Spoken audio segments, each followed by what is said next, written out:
안녕하세요, 이하이군입니다. 오늘은 지난주 말씀드린 폭락 위험에 대한 복귀와 폭락 시 무조건 매수해야만 하는 통계적 근거에 대해서 말씀드리겠습니다.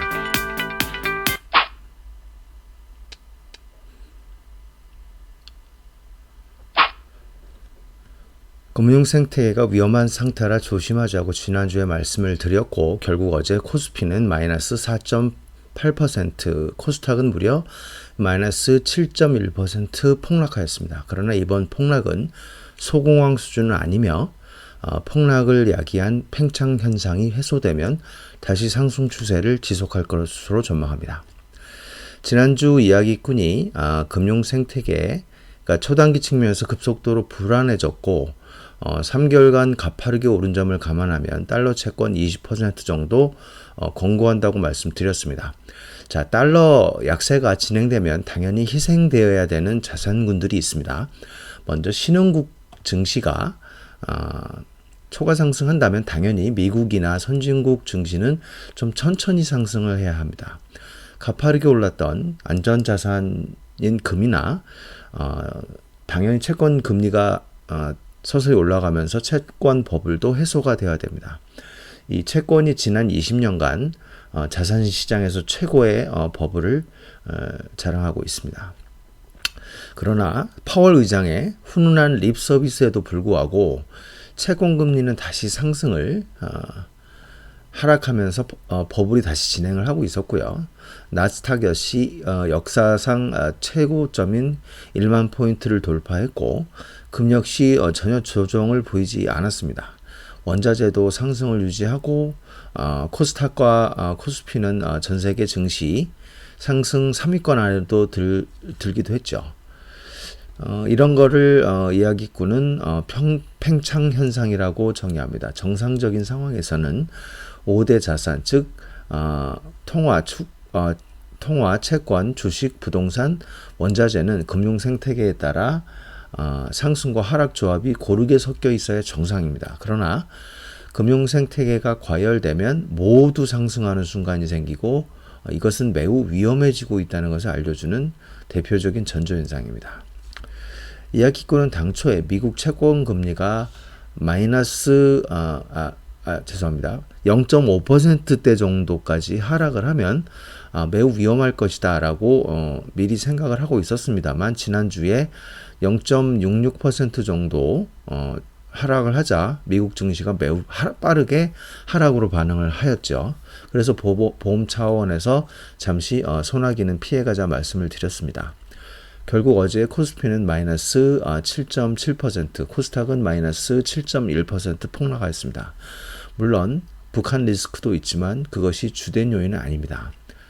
당분간 바닥을 확인할 필요가 있습니다. 그러나 이번 폭락은 소공황 수준은 아니며 폭락을 야기한 팽창 현상이 해소되면 다시 상승 추세를 지속할 것을 전망합니다. 자, 이처럼 달러 채권이 20% 정도 권고한다고 말씀드렸는데 그러면 나머지는 계속 보유해야 한다는 말이죠. 이처럼 투자 전략은 보유 기간에 따라 달라져야 합니다. 이 중기 투자 목적, 중기, 단기, 초단기 이 보유 기간에 따라서 다른 투자 전략들이 서로 섞여서 리스크가 관리되어야 합니다. 중기 투자 목적의 기업을 앞으로 5년이라고 정의할 수 있겠죠. 왜냐하면 중기 추세가 5년 정도 하기 때문입니다. 단기 투자는 2년 보유를 얘기하고 초단기 투자는 6개월에서 1년 정도 보유하는 것을 의미합니다. 지금 5년 중기 투자나 2년 단기 투자 측면에서 보면 달라질 것이 아무것도 없습니다. 따라서 이 초단기 투자라는 측면에서 달러 채권 20% 정도, 10%에서 20% 정도만 의미한 것이지 이 중기 투자와 단기 투자 측면에서는 다가올 달러 약세를 대비해서 전략이 하나도 바뀐 게 없다는 것이죠. 자, 개개인의 성향과 선호에 따라 다르겠지만 예를 단순하게 들면 50% 정도는 중기 투자, 40% 정도는 단기 투자, 10%는 재미로 초단기 투자를 가져가시면 됩니다. 중기 투자와 단기 투자 기업이 꼭 다를 필요는 없습니다. 예를 들어 삼전후를 중기와 단기를 모두 가져간다고 가정해 봅시다.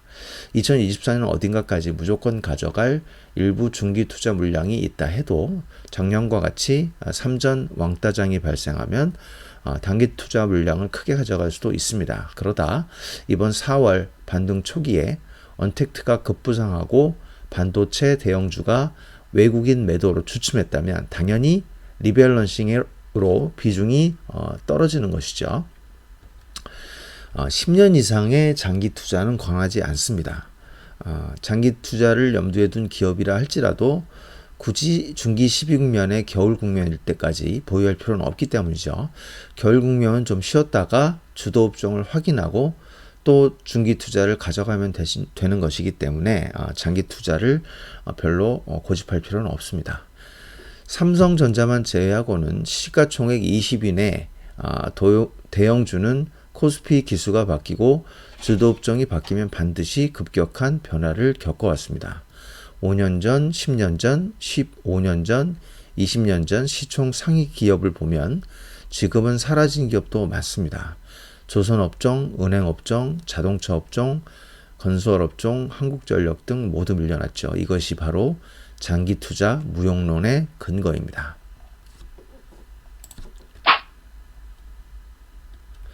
자, 소공항으로 폭락이 발생되면 폭락이 발생 시 매수하면 무조건 수익을 얻는다라고 단정적으로 정의를 내려도 됩니다. 이성적으로 납득은 되지만 감정적으로 잘 다가오진 않죠. 한 3년 이후에 다시 소공황이 발생한다면 그때는 폭락의 끝자락에서 과감하게 매수할 수 있을까 자신이 없습니다. 이번에 이렇게 V자 반등이 나오니 쉽게 말할 수 있는 것이 아닌가 생각이 드실 수도 있는데요. 그러나 이것은 통계적으로 얼마든지 증명할 수 있습니다. 자, 이 빨간 원 세 개는 중공항을 의미합니다. 이런 중공항은 미국 증시 120년 역사상 3번밖에 없습니다. 중공항 1위는 서열 1위는 미국 증시 7일기 봄 국면의 2008년, 이 서열 2위는 미국 증시 6기 봄 국면의 1973년, 서열 3위는 미국 증시 6기의 겨울 국면의 2001년이라고 하였습니다. 모두 봄 국면 아니면 겨울 국면에 발생합니다. 뉴스 기사에서는 이런 금융위기, 경제위기 등 같은 공포파리를 1년에 두어 번씩 꼬박꼬박 하죠. 그래서 그런 것들은 투자자들께서 모두 무시하셔야 합니다. 죄송합니다. 녹색 네모는 여름 국면에 발생하는 플래시 크래시입니다. 미국 증시 5기 때는 1962년, 미국 증시 6기 때는 1987년, 미국 증시 7기 때는 이번 2020년입니다. 통상 소공황은 10에서 20% 정도 폭락이 나옵니다만 플래시 크래시는 30%대에 제법 강한 폭락이 나옵니다. 또 그만큼 빨리 회복되죠. 자, 초공황은 3개월 내로 바닥을 형성하는 것이 통계입니다. 이번 3월 플래시 크래시도 1개월 만에 바닥을 형성했죠. 이를 뒷받침하는 통계가 있습니다. 1976년 이후 S&P 500에서 10% 이상 급락한 곳을 모두 전수 검사를 할 경우에 여름과 가을 국면에 발생한 폭락은 평균적으로 바닥 형성에 71일밖에 걸리지 않습니다. 평균 마이너스 18% 하락을 했고요. 전고점 회복도 3개월 정도밖에 걸리지 않습니다. 유일한 예외가 1984년인데 바닥 형성에 200일밖에 걸리지 않았죠. 겨울 봄 국면은 바닥 형성에 1년 이상 소요되고 이때는 모두 봄 국면 아니면 겨울 국면입니다. 따라서 이 겨울과 봄 국면을 투자자가 인지하는 것이 매우 중요합니다. 특히 2000년, 2007년은 바닥 이후에 전고점까지 무려 3년이나 소요되기 때문에 만약에 천정에서 물렸을 경우에는 4년에서 5년 정도 기다려야 되는 것이죠. 또 이런 통계도 있습니다. 1928년 이후 S&P 500의 두 자릿수 이상의 하락은 55번이고 그 중에 33번은 경기 침체가 오지 않은 상태에서 발생을 하였습니다. 즉 실적과 무관하게 때가 되면 하락주의가 온다는 것이죠. 따라서 실적으로 경기 침체와 하락 추세를 예측하기는 어렵습니다. 즉 S&P 500 ETF를 통째로 산다고 가정하면 가장 위험한 준공한 직전 천정에 물렸어도 4 내지 5년 정도 버티면 원금이 회복이 됩니다. 그 다음에 소공황 직전 천정에 물렸다 하더라도 평균 160일, 즉 대략 5개월 정도 버티면 원금이 회복이 됩니다. 즉 소공황이라면 천정에 물렸어도 5개월 이후 원금을 회복하기 때문에 당연히 소공황에서 10% 내지 20% 정도 폭락한 이후 여기가 바닥인지 아닌지 모르는 상태라도 대충 사두면 반드시 폭락한 것 이상으로 수익이 날 수밖에 없습니다. 특히 이번 플래시 크래시는 마이너스 35% 정도 폭락했기 때문에 그 신뢰도가 훨씬 높아지죠. 미국 증시에서 규칙적으로 나타나는 주기적 소공황 때 매수하면 반드시 예외 없이 수익을 거둔다는 역사적 통계를 잊지 마시기 바랍니다. 감사합니다.